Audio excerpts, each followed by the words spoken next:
রামিসা হত্যার ঘটনায় রাজনৈতিক দলগুলোর মধ্যে এখন উত্তপ্ত পরিস্থিতি, তার চেয়েও বেশি উত্তপ্ত সাধারণ জনগণ। মানুষ বলা বলি করছে, জাইমা রহমানের বিরুদ্ধে যদি কেউ ফেসবুকে স্ট্যাটাস দেয়, তাকে সরকার 2 ঘন্টা থেকে 5 ঘন্টার মধ্যে গ্রেপ্তার করতে পারে, কিন্তু অন্য কোনো নারীর প্রতি সহিংসতা হলে, হত্যা হলে, ধর্ষিতা হলে এই ব্যাপারে সরকারের আইন প্রশাসন কিছুই করতে পারে না। আদালতকে আস্থাবান করতে সর্বশেষ ডক্টর ইউনূসের যে সংযোজন ছিল, পৃথক সচিবালয় প্রতিষ্ঠা, সেই কাজটাকে যখন বিলুপ্ত হয়ে গেল, তখন বাংলাদেশের মানুষ সম্পূর্ণরূপে আইন আদালতের প্রতি আস্থা হারিয়ে ফেলল। সাবেক রাষ্ট্রপতি অ্যাডভোকেট আব্দুল হামিদ বলেছে, এইভাবে চলতে থাকলে বিচার ব্যবস্থার প্রতি বাংলাদেশের মানুষের আর আস্থা থাকবে না। আমরা এখন দেখছি যে শেখ হাসিনার আদালতের প্রতি বাংলাদেশের মানুষের যেভাবে আস্থা শেষ হয়ে গিয়েছিল, ঠিক একই অবস্থায় এখন এই বিএনপি প্রতিষ্ঠিত নতুন আইনি কাঠামোর মধ্য দিয়ে। রামিসা হত্যা ঘটনার পর যে পরিস্থিতি বাংলাদেশে বিরাজ করছে, তা দেখে মনে হয় যে সরকার ইচ্ছাকৃতভাবেই এরকম একটি পরিস্থিতি সৃষ্টি করতে যাচ্ছে, যাতে ঘোলা পানিতে মাছ শিকার করতে সুবিধা হয়। মনে হচ্ছে সরকার এমন বড় কোনো ইস্যু আছে যেটা আড়াল করতে চায় এইসব ঘটনার মধ্য দিয়ে। রামিসা হত্যার ঘটনায় রাজনৈতিক দলগুলোর মধ্যে এখন উত্তপ্ত পরিস্থিতি, তার চেয়েও বেশি উত্তপ্ত সাধারণ জনগণ।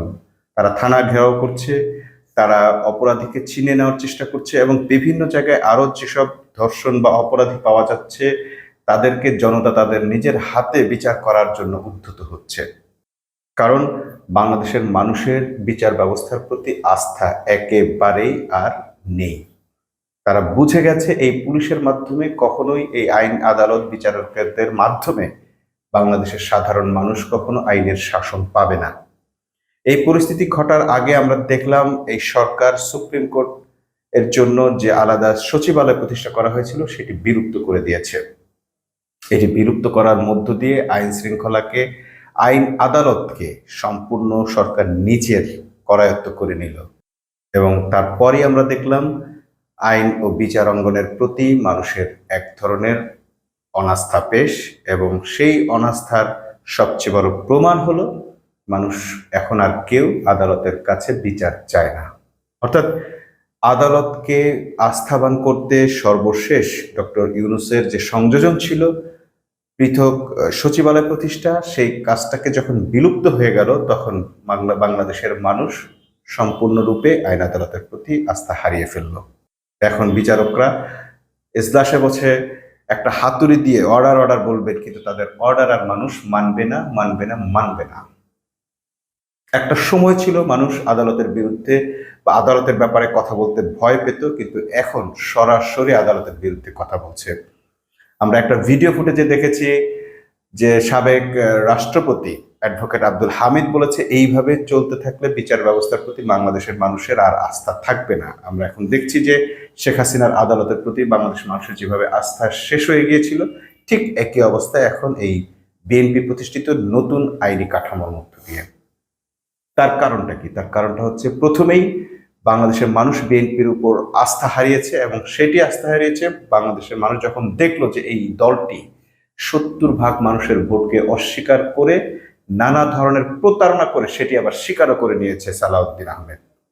তারা মানুষের সঙ্গে প্রতারণা করেছে এবং বলেছে যে আমরা এটা করেছি, ইচ্ছাকৃত করেছি, আমরা স্বাক্ষর না করলে নির্বাচন হতো না। অর্থাৎ নির্বাচন হবে, তারা ক্ষমতায় আসবে, তারা যা খুশি তাই করবে, আর তার জন্য তারা হ্যাঁ ভোটের পক্ষে বয়ান দিয়েছে, তারা সেই জুলাই সনদে স্বাক্ষর পর্যন্ত করেছে। এরকম একটি প্রতারক দলকে বাংলাদেশের মানুষ আর কোনো কিছুতে বিশ্বাস করতে পারছে না। সর্বশেষ আমরা দেখলাম রামিসা হত্যার ঘটনায় বাংলাদেশের মানুষের অন্তরে একটা বিস্ফোরণ ঘটে গেছে। তারা কোনোভাবেই আর পুলিশকে, আইন আদালতকে কোনোভাবেই তাদের নিজেদের আস্থায় রাখতে পারছে না। এরপর একের পর এক ঘটনা ঘটছে, যেগুলোতে দেখা যাচ্ছে যে রাস্তায় জনগণ নেমে আসছে। আমরা দেখলাম রামিসার হত্যাকারী জাকিরের বাসায় মানুষ ভাঙচুর করেছে, দা দিয়ে কুপিয়ে অর্থাৎ একটা বাসা ভাঙচুর করার পরও তাদের ক্ষোভ মেটাবার জন্য যা যা করার তাই করছে।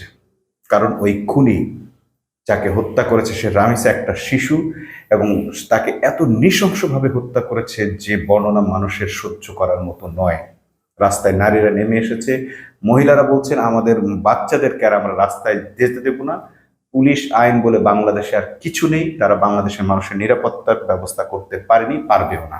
মানুষ বলা বলি করছে জাইমা রহমানের বিরুদ্ধে যদি কেউ ফেসবুকে স্ট্যাটাস দেয় তাকে সরকার 2 ঘন্টা থেকে 5 ঘন্টার মধ্যে গ্রেপ্তার করতে পারে, কিন্তু অন্য কোনো নারীর প্রতি সহিংসতা হলে, হত্যা হলে, ধর্ষিতা হলে এই ব্যাপারে সরকারের আইন প্রশাসন কিছুই করতে পারে না। আমরা দেখলাম রামিসার বাবা জাকির, সে সরাসরি বলেছে এই বিচার, এই আদালত এবং এই পুলিশ, এই থানা পুলিশ, এরা আসলে এমন কোনো এক্সাম্পল দেখাতে পারেনি যে এরা কোনো বিচার করতে পেরেছে। এবং এটাই আসলে সাধারণ মানুষের ভাষা, কথা তারাও ধরে নিয়েছে এদের পক্ষে আর কোনো বিচার এটা করা সম্ভব নয়। এই ফাঁকে আমরা দেখছি যে যখন একটি ঘটনায় সরকার কিছুটা বেকায়দায় পড়ে যাচ্ছে, তার আইন আদালত, পুলিশ প্রশাসন বিতর্কের মুখে পড়ে যাচ্ছে, ঠিক সেই সময়টায় আমরা আবার দেখলাম ঝিনাইদহে একটা অসভ্য ঘটনা ঘটিয়েছে এই বিএনপি নেতাকর্মীরা। সেই অসভ্য ঘটনাটি কি? সেটি হচ্ছে নাসিরউদ্দিন পাটোয়ারি জুমার নামাজের পর ঝিনাইদহের মানুষের সঙ্গে মত বিনিময় করছিলেন। তিনি বিভিন্ন জায়গায় যান, জুমার নামাজ পড়েন। আমরা দেখেছি যে রোজার সময় তিনি এক এক জায়গায় তারাবি পড়েছেন, সেখানকার মানুষের সঙ্গে তিনি সাধারণভাবে কথা বলেছেন, মিশেছেন, সেলফি তুলেছেন। এটা তার এক ধরনের গণসংযোগ।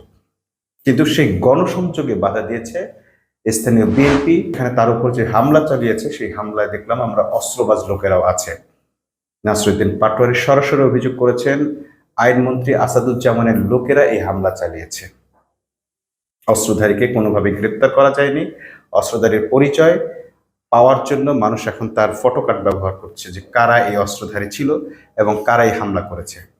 এর মধ্যে আমরা দেখলাম যেটাকে আমরা বলছি ঘোলা পানিতে মাছ শিকার, সেটা হচ্ছে এটা যে ঘোলা পানিটা তৈরি করা হয়েছে একটা মাছ শিকার করার জন্য, সেটা আমরা প্রমাণ পেলাম। রাজনীতিতে দেউলিয়া হয়ে যাওয়া, নিজের রাজনৈতিক দল ব্যান করে বিএনপিতে যোগ দেওয়া রাশেদ এখন এই ঘটনার জন্য বলছে এর জন্য দায়ী জামাত শিবির।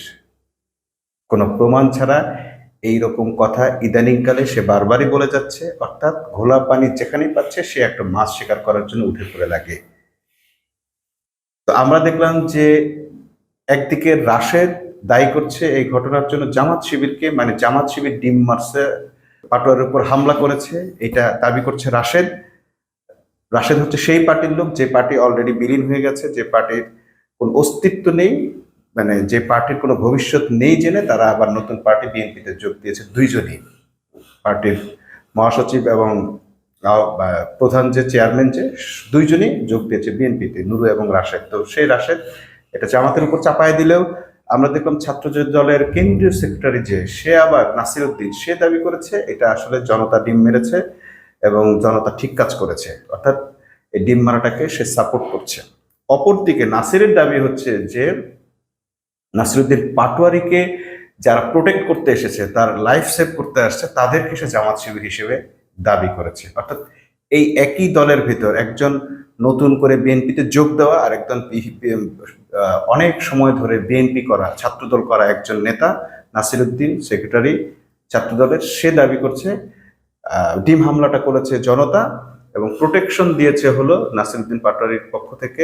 প্রোটেকশন দেওয়ার জন্য যারা ছিল তারা ছিল জামাত শিবির। এই দুজনের দুই মতামত থেকে বোঝা যায় যে এরা পরিকল্পিতভাবে ঘোলা পানি তৈরি করছে এবং একটা মাছ শিকার করার চেষ্টা করছে, যেই দিকেই যাক যেন তাদের কিছু লাভ হয়।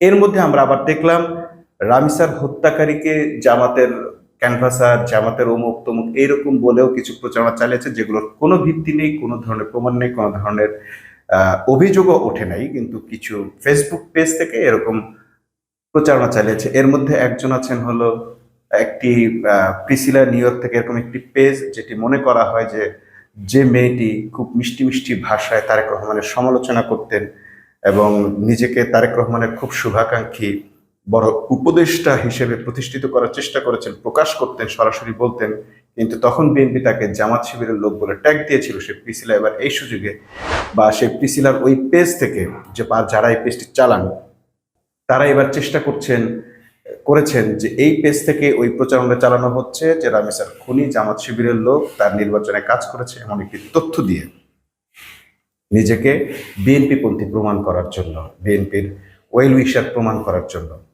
তো সেইখানে আমরা দেখলাম যে এরকম একটি অভিযোগ সে করে থাকলেও অপরদিকে আমরা ফেসবুকেই দেখলাম এমন পোস্টার ছড়িয়ে গেছে যে পোস্টারে দেখা যাচ্ছে আমিনুল ইসলামের সঙ্গে ওই ধর্ষকের একত্রিত ছবি আছে এবং সেইটি একটি খাম্বায় সেটে দেওয়া আছে। এই পত্রিকা ফেক না ডিপ ফেক এগুলো আসলে আর বিচারের কোনো বিষয় নেই, কারণ প্রতিনিয়তই আমরা দেখছি জামাত শিবিরের বিরুদ্ধে এবং বিভিন্নভাবে বিভিন্ন ফেক ছবি ছড়ানো হচ্ছে। অর্থাৎ যে কোনো ধরনের পোস্টার, ছবি বা ফটোকার্ডে মানুষ বিশ্বাস করছে এবং তার জন্য মানুষ কিন্তু গালাগাল করছে, একে অপরকে গালাগালও করছে। সো কোনটা ফেক আর কোনটা ডিপ ফেক আর কোনটা সঠিক এই বিবেচনার আর জায়গা নেই। যে যেটা পারছে সেটাই ছড়াচ্ছে, যে যার পক্ষে সে তার বিপক্ষে এইগুলোকে ব্যবহার করছে। এমন একটা পরিস্থিতিতে সবচেয়ে লাভবান হওয়ার জন্য একটি গোষ্ঠী ওত পেতে আছে। ইলিয়াস হোসেনের মতে সেই গোষ্ঠী হচ্ছে আওয়ামী লীগ। তারা এই খোলা পানিতে মাছ শিকারের জন্য ব্যস্ত। তবে আমরা দেখছি যে বিএনপির একটি গোষ্ঠী, ধারণা করছি সেটি হয়তো আওয়ামী লীগের ঘনিষ্ঠ গোষ্ঠী, যারা বিএনপি এবং দেশের ভেতরে এরকম একটি ঘোলা পানি তৈরি করে, বিভিন্ন ধরনের পরিস্থিতি তৈরি করে তারা একটা মাছ শিকার করার চেষ্টা করছে, বড় কিছু এখান থেকে আড়াল করার চেষ্টা করছে। সেই বড় কিছুটা কি হতে পারে সেটি এখনো আমরা অনুমান করতে পারছি না। তবে আমরা ধারণা করছি এর মধ্যে কোনো ধরনের ভারতের সাথে অবৈধ কোনো সম্পর্ক বা লেনদেন বা এমন কিছু একটা হয়েছে, অথবা বাংলাদেশের মানুষের যে সামগ্রিক দাবি, যে জুলাই সনদ বাস্তবায়ন, সেই দাবি থেকে ফিরিয়ে রাখা, বাংলাদেশের মানুষের যে দাবি দ্রব্যমূল্য নিয়ন্ত্রণ করা, তেল তেল সহ যাবতীয় পণ্যের মূল্য কমানো, এসব জনদাবিকে আড়াল করার জন্য সরকার ঠিক যেভাবে আওয়ামী লীগ বিভিন্ন ইস্যু দিয়ে মানুষকে ব্যস্ত রেখেছে, ঠিক সে কাজটা এখন বিএনপি করছে। সো যদি মনে করে বিএনপি যে এইভাবে তারা টিকে থাকবে, তবে সে টিকে থাকা যে শেষ পর্যন্ত টিকে থাকা হবে না, সেটি আমরা গত জুলাই আন্দোলনের মাধ্যমে জানতে পেরেছি। এবং আমরা নিশ্চিত বিএনপি অচিরেই তার পতন দেখতে পাবে, কারণ এই ধরনের নাটকবাজি করে, এই ধরনের ঘোলা পানিতে মাছ শিকার করে কেউ কোনোদিন বেশি দিন টিকতে পারে না। যদি সরকার এ থেকে শিক্ষা গ্রহণ করলো, আর যদি শিক্ষা গ্রহণ না করে, যেভাবে মানুষ রাস্তায় নেমে এসেছে এই বিএনপির আওয়ামী পরিণতি ভোগ করতে আর বেশি সময় লাগবে না। সকলকে সতর্কতা জানিয়ে আজকের মতো শেষ করছি। আল্লাহ হাফেজ।